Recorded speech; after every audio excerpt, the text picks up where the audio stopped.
Hello friends, very very good evening. जैसे कि आप सभी जानते हैं, समाजशास्त्र से संबंधित क्लास है और समाजशास्त्र से संबंधित कोई भी एग्जाम हो, किसी भी एग्जाम की तैयारी के सभी के लिए महत्वपूर्ण है। जैसे कि BPSC PGT, UP PGT, DSSB PGT, GIC, LT या कोई अन्य। और इसके पहले वाले वीडियो देखना चाहते हैं, प्लेलिस्ट में आपको सारी वीडियो मिल जाएगी, टॉपिक वाइज भी और अन्य।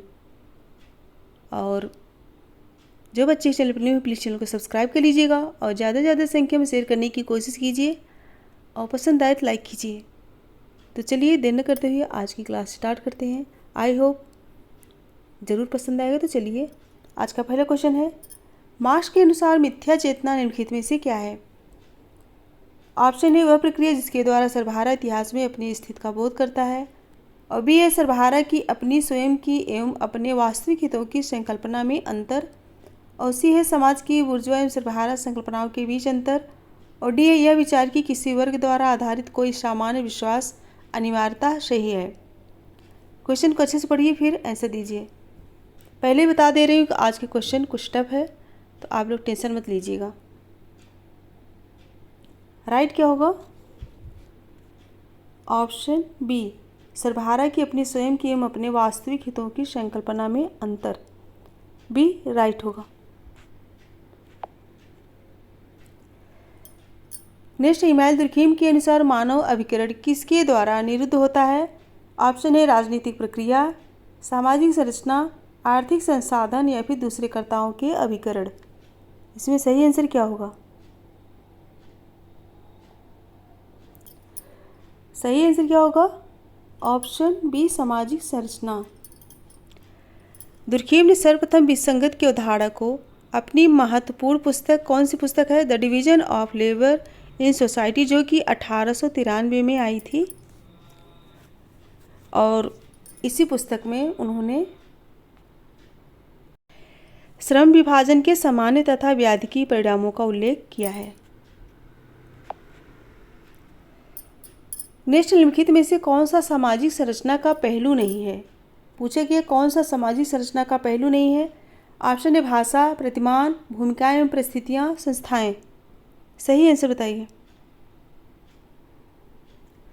राइट होगा ऑप्शन ए भाषा। भाषा जो है सामाजिक संरचना का पहलू नहीं है।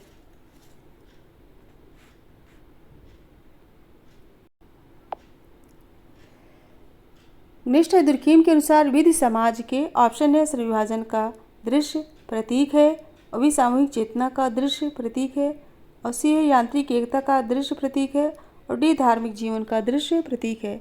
सही आंसर क्या होगा? राइट होगा ऑप्शन ए श्रम विभाजन का दृश्य प्रतीक है। ऑप्शन ए राइट होगा। ऑप्शन ए होगा श्रम विभाजन का दृश्य प्रतीक है।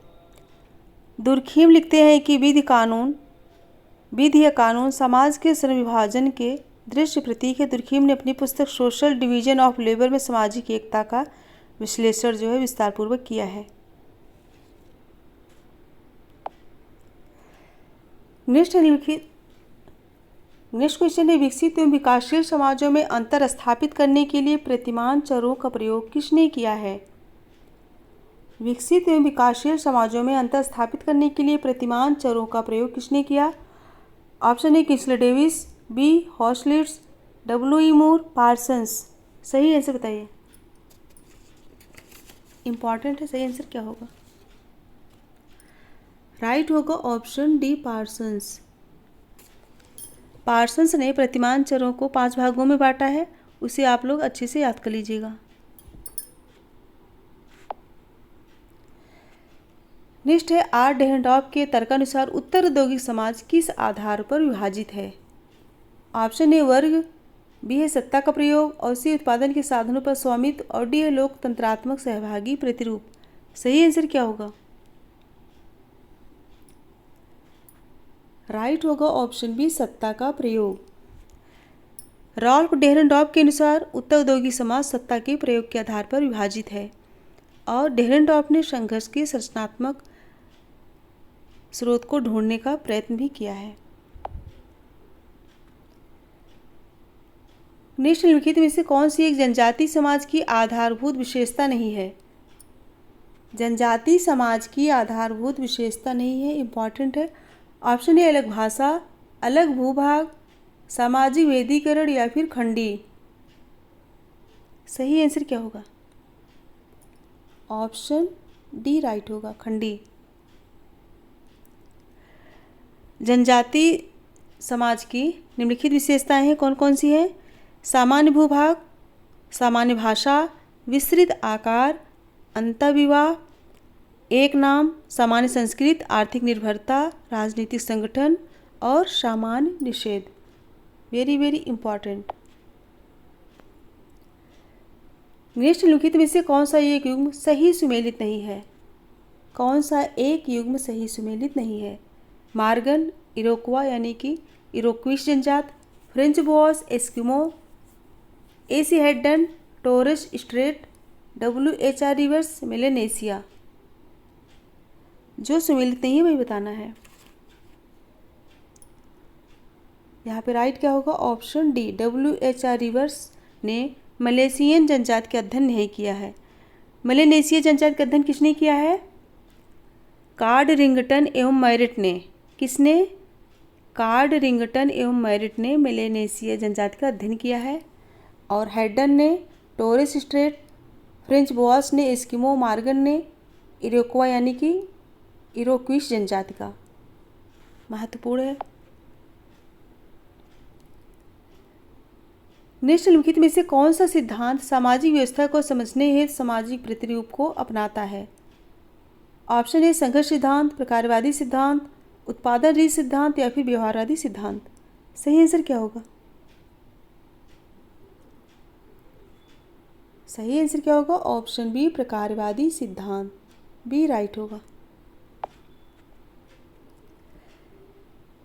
नेक्स्ट, वेरियर एल्विन ने भारत की जनजातीयवादी के लिए निम्नलिखित में से किस नीति का पक्ष समर्थन किया था?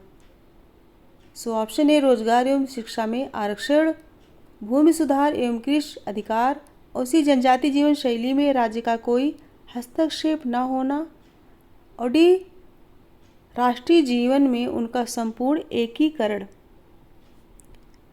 सही आंसर क्या होगा? पूछा गया वेरियर एल्विन ने भारत की जनजातीय आबादी के लिए निम्नलिखित में से किस नीति का पक्ष समर्थन किया था? राइट होगा ऑप्शन सी, जनजातीय जीवन शैली में राज्य का कोई हस्तक्षेप न होना। वेरियर एल्विन भारतीय सरकार के जनजातीय मामलों के सलाहकार रहे हैं और उन्होंने जनजातियों की समस्याओं के समाधान हेतु राष्ट्रीय उपवन बनाने का सुझाव भी दिया है। नेक्स्ट, निम्नलिखित कथनों पर विचार कीजिए। उत्पादन व्यवस्था के रूप में फोर्ड वार्ड की सीमाएं। ऑप्शन ए न्यून विश्वास व्यवस्था है, और बी है श्रमिकों के विसंबंधन को अधिकतम करता है, और सी मानव द्वारा किए जाने वाले नियम कार्य को घटाता है, और डी है कृत्यों के निकट पर्यवेक्षण की अपेक्षा करता है। सही आंसर क्या होगा? मैंने पहले ही कहा कि आज के क्वेश्चन टफ होने वाले हैं, तो अच्छे से पढ़ के आंसर बताइए। राइट होगा ऑप्शन बी, न्यून विश्वास व्यवस्था है और श्रमिकों के विसंबंधन को अधिकतम करता है और कृत्यों के निकट पर्यवेक्षण की अपेक्षा करता है।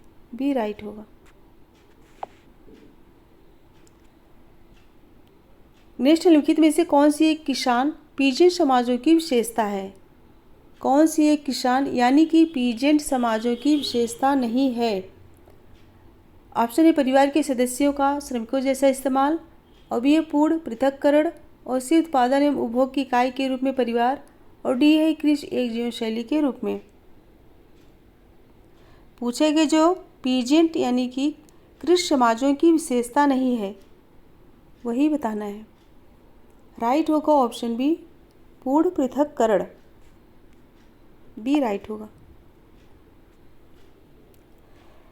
नेक्स्ट, निम्नलिखित में से कौन सी औद्योगिक समाज की विशेषताएं नहीं है? कौन सी औद्योगिक समाज की विशेषताएं नहीं है? विषमांगता, यांत्रिक संहत, गतिशीलता, दमनकारी विधियाँ। जो औद्योगिक समाज की विशेषता नहीं है वही बताना है। राइट होगा ऑप्शन सी, यांत्रिक संहत और दमनकारी विधियाँ। ये औद्योगिक समाज की विशेषता नहीं है।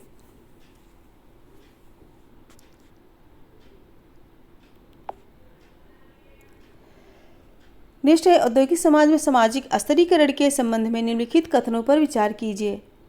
ऑप्शन ए, औद्योगिक समाज अस्तरीकृत होता है, और बी, औद्योगिक समाज जाति के आधार पर अस्तरीकृत है, और सी, औद्योगिक समाज वर्ग एवं परिस्थिति के आधार पर अस्तरीकृत है, और डी, औद्योगिक समाज व्यक्ति की सामाजिक गतिशीलता में अवरोध पैदा करता है। उपरोक्त कथनों में से कौन से सही है? कोड देख के आंसर बताइए। इसमें राइट आंसर क्या होगा? राइट क्या होगा? ऑप्शन बी, केवल 3, यानी कि सी राइट होगा। औद्योगिक समाज वर्ग एवं परिस्थिति के आधार पर अस्तरीकृत है। औद्योगिक समाज व्यावसायिक प्रधान समाज होता है, जिसमें वर्ग एवं परिस्थिति के आधार पर अस्तरीकरण पाया जाता है। इसमें संचार या परिवहन के साधनों की बहुलता के कारण गतिशीलता अधिक पाई जाती है। फ्रेंड्स, अगर आज के क्वेश्चन टफ लगे तो कल से मैं इस तरह से क्वेश्चन नहीं लाऊंगी, इजी क्वेश्चन लाऊंगी। कमेंट करके बताइए आज के क्वेश्चन का टफ है कि इजी है। वैसे तो टफ है। क्वेश्चन नंबर 15, पार्सन्स के अनुसार औद्योगिक समाज के लिए निम्नलिखित में से कौन सा लागू होगा? ऑप्शन है तटस्थता, विशिष्ट परकता, सर्वपरक उपलब्धि, सामूहिकता। पूछा गया है पार्सन्स के अनुसार औद्योगिक समाज के लिए निम्नलिखित में से कौन सा लागू होगा? सही आंसर क्या होगा? ऑप्शन ए राइट होगा। तटस्थता और सर्वपरक उपलब्धि, ऑप्शन ए करेक्ट होगा। पार्सन्स के अनुसार तटस्थता और सर्वपरक उपलब्धि आधुनिक औद्योगिक समाज की विशेषता है। ए राइट होगा। नेक्स्ट, निम्नलिखित में से किस एक को सी राइट मिल्स ने पावर एलीट में सम्मिलित नहीं किया है? किस एक को राइट मिल्स ने पावर एलीट में सम्मिलित नहीं किया? ऑप्शन ए, राजनीतिक संभ्रांत व्यक्ति, सांस्कृतिक संभ्रांत व्यक्ति, सैनिक संभ्रांत व्यक्ति, या फिर व्यावसायिक संभ्रांत व्यक्ति। क्वेश्चन को अच्छे से पढ़िए फिर आंसर दीजिए। किस एक को राइट मिल्स ने पावर एलीट में सम्मिलित नहीं किया है? राइट होगा ऑप्शन बी, सांस्कृतिक संभ्रांत व्यक्ति। सी राइट मिल्स ने अपनी पुस्तक द पावर एलीट में स्तरीकरण सिद्धांत की व्याख्या की है, और उन्होंने अपने सिद्धांत में शक्ति के महत्व को स्वीकार किया है। बी राइट होगा।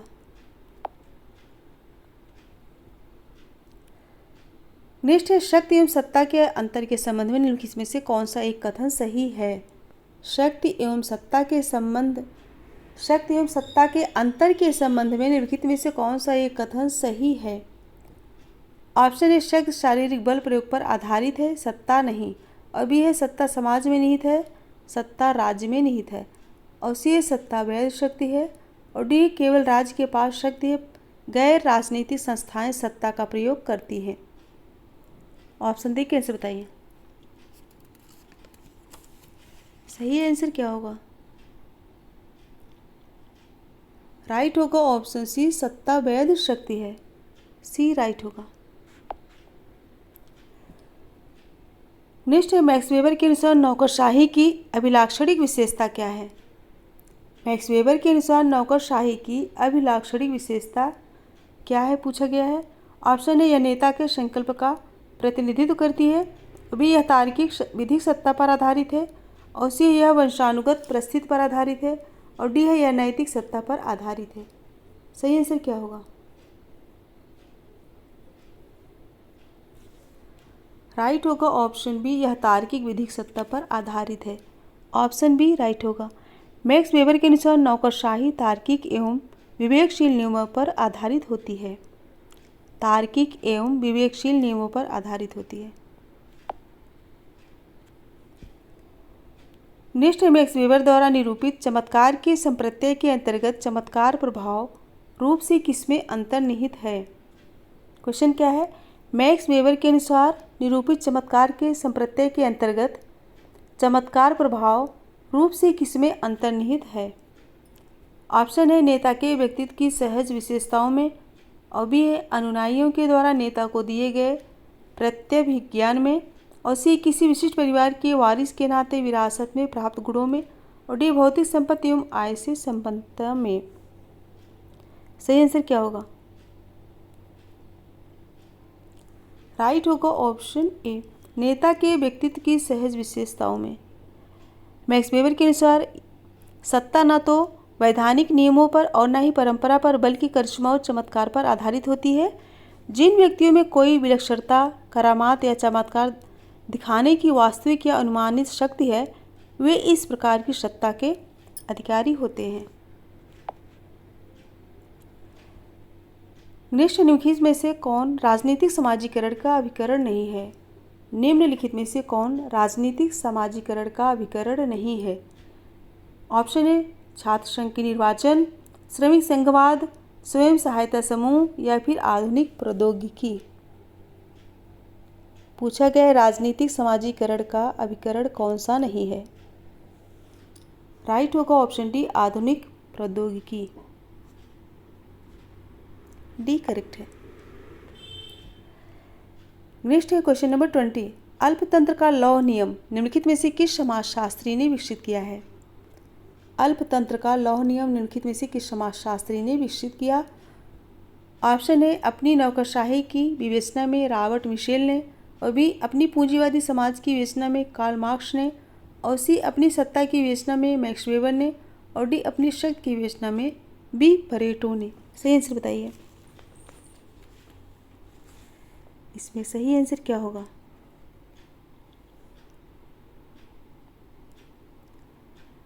ऑप्शन ए राइट होगा, अपनी नौकरशाही की विवेचना में रॉबर्ट मिशेल ने।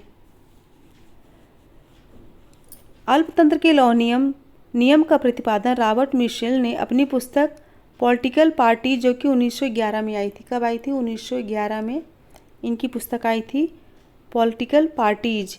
इसी पुस्तक में नौकरशाही की विवेचना किए हैं। रॉबर्ट मिशेल ने अल्पतंत्र के लौह नियम इसी पुस्तक में प्रस्तुत किए हैं। निम्नलिखित में से कौन सा एक परंपरागत सत्ता की लाक्षणिक विशेषता नहीं है? कौन सा एक परंपरागत सत्ता की लाक्षणिक विशेषता नहीं है? ऑप्शन है पैतृकवाद, व्यक्तिक निष्ठा, प्रथा, एकरूपता। कौन सा एक परंपरागत सत्ता की लाक्षणिक विशेषता नहीं है? राइट होगा ऑप्शन बी, व्यक्तिक निष्ठा। पारंपरिक सत्ता का आधार प्राचीन काल से चली आ रही है। ऑप्शन बी राइट होगा। नेक्स्ट है निम्नलिखित में से किसने धार्मिक कृत्यों यानी कि अनुष्ठानों को सकारात्मक, नकारात्मक एवं पापपूर्ण के रूप में वर्गीकृत किया है? किसने धार्मिक कृत्यों, अनुष्ठानों को सकारात्मक, नकारात्मक एवं पापपूर्ण के रूप में वर्गीकृत किया? ऑप्शन है Malinowski, Radcliffe Brown, Weber, Durkheim. Very very important. सही आंसर क्या होगा? ऑप्शन डी, दुर्खीम ने। नेक्स्ट निम्नलिखित में से कौन सी जजमानी व्यवस्था की विशेषता नहीं है? कौन सी जजमानी व्यवस्था की विशेषता नहीं है? ऑप्शन ए पारस्परिक संबंध, वंशागत और सी सेवाओं के बदले वस्तुएं, और डी भिन्न भिन्न एवं कमीन की क्रियाओं पारितोषिक स्वरूप। सही आंसर क्या होगा? निम्नलिखित में से कौन सी जजमानी व्यवस्था की विशेषता नहीं है?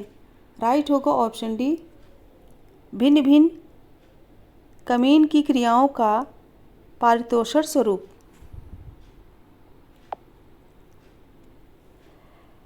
नेक्स्ट निम्नलिखित में से कौन सा पूंजीवादी अर्थव्यवस्था का बुनियादी तत्व नहीं है? कौन सा पूंजीवादी अर्थव्यवस्था का बुनियादी तत्व नहीं है? ऑप्शन है निजी स्वामित्व, लाभ, अधिकत्मीकरण और पूंजी संचयन, और डी है सार्वजनिक संपत्ति की रचना। सही आंसर क्या होगा? पूंजीवादी अर्थव्यवस्था का बुनियादी तत्व नहीं है पूछा गया है। राइट होगा ऑप्शन डी, सार्वजनिक संपत्ति की रचना। डी करेक्ट होगा। नेक्स्ट निम्नलिखित में से कौन सा एक सही सुमेलित नहीं है? कौन सा एक सही सुमेलित नहीं है? Max Weber, Protestant ethic and the spirit of capitalism. और बी है Robert Redfield, Tepoztlan, a Mexico village, a study of folk life, peasant society and culture. और सी है Daniel Bell, the cultural contradiction of capitalism, the coming of post industrial society. और D है Wilfredo Pareto, the mind and society. जो सुमेलित नहीं है वही बताना है। अच्छे से पढ़िए फिर आंसर दीजिए। ओ सही फ्रेंड्स, ऑप्शन को फिर से पढ़ लीजिए। Max Weber, Protestant ethic and the spirit of capitalism. और Robert Redfield, Tepoztlan, a Mexico village, a study of folk life, peasant society and culture. और सी है Daniel Bell, the cultural contradiction of capitalism, the coming of post industrial society. और D है Erving Goffman, the mind and society. जो सही से मिलते हैं वही बताना है।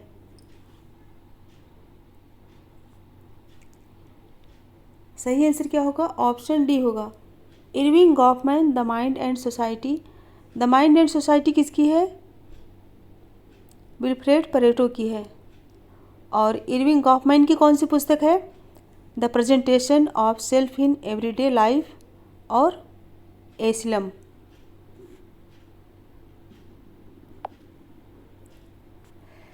नेक्स्ट निम्नलिखित में से किस एक को उस प्रक्रिया के रूप में जानते हैं जिसके द्वारा एक सुस्पष्ट सांस्कृतिक समूह के सांस्कृतिक विशेषक दूसरे समूह में फैलते हैं? ऑप्शन है विकास, इवोल्यूशन, स्वांगीकरण, समंजन, विसरण। सही आंसर क्या होगा? इसमें राइट आंसर क्या होगा? ऑप्शन डी होगा, विसरण। डी राइट होगा।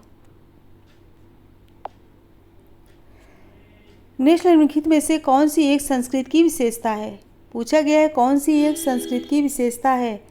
ऑप्शन है संस्कृत दैवीय उपहार है, और बी संस्कृत समाज के द्वारा निर्मित है, और सी संस्कृत आनुवंशिक विरासत है, और डी संस्कृत पर्यावरण का हेरफेर है। संस्कृत की विशेषता पूछा गया है। राइट होगा ऑप्शन बी, संस्कृत समाज के द्वारा निर्मित है। यह जो है संस्कृत की विशेषता है। संस्कृत की कई विशेषताएं हैं। संस्कृत मानव निर्मित है, संस्कृत सीखी जाती है, संस्कृत हस्तांतरित की जाती है, प्रत्येक समाज की एक विशिष्ट संस्कृत होती है, और संस्कृत में सामाजिक गुण निहित होता है, संस्कृत समूह के लिए आदर्श होती है, और संस्कृत मानव आवश्यकताओं की पूर्ति करती है, और संस्कृत में अनुकूलन करने की क्षमता होती है, और संस्कृत में संतुलन एवं संगठन होता है, संस्कृत मानव व्यक्तित्व के निर्माण में मौलिक होती है, और संस्कृत अधिवैयक्तिक एवं अधिश्राव्यवी है। वेरी वेरी इंपॉर्टेंट विशेषताएं पूछी जाती है। नेक्स्ट निम्नलिखित में से कौन सा एक जनसंख्या का महत्वपूर्ण उपादान है जो जन्म एवं मृत्यु के स्तर का निर्धारण करता है? पूछा गया है कौन सा एक जनसंख्या का महत्वपूर्ण उपादान है जो जन्म एवं मृत्यु के स्तर का निर्धारण करता है? ऑप्शन है लिंग सम्मिश्रण, प्रजनन दर, आयु सम्मिश्रण, मृत्यु दर। सही आंसर क्या होगा? सही आंसर क्या होगा? अच्छे से पढ़िए फिर आंसर बताइए।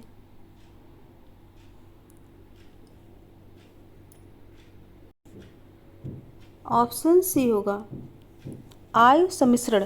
आयु सम्मिश्रण जन्म एवं मृत्यु के स्तर का निर्धारण करते हैं। प्रजनन दर, मृत्यु दर एवं प्रवास जनसंख्या के आकार को प्रभावित करते हैं। सी करेक्ट होगा। नेक्स्ट है वर्ष 2001 की जनगणना के अनुसार राज्यों का निम्नलिखित में से कौन सा एक समुच्चय उच्च महिला साक्षरता की विशेषता से युक्त है? क्वेश्चन क्या है?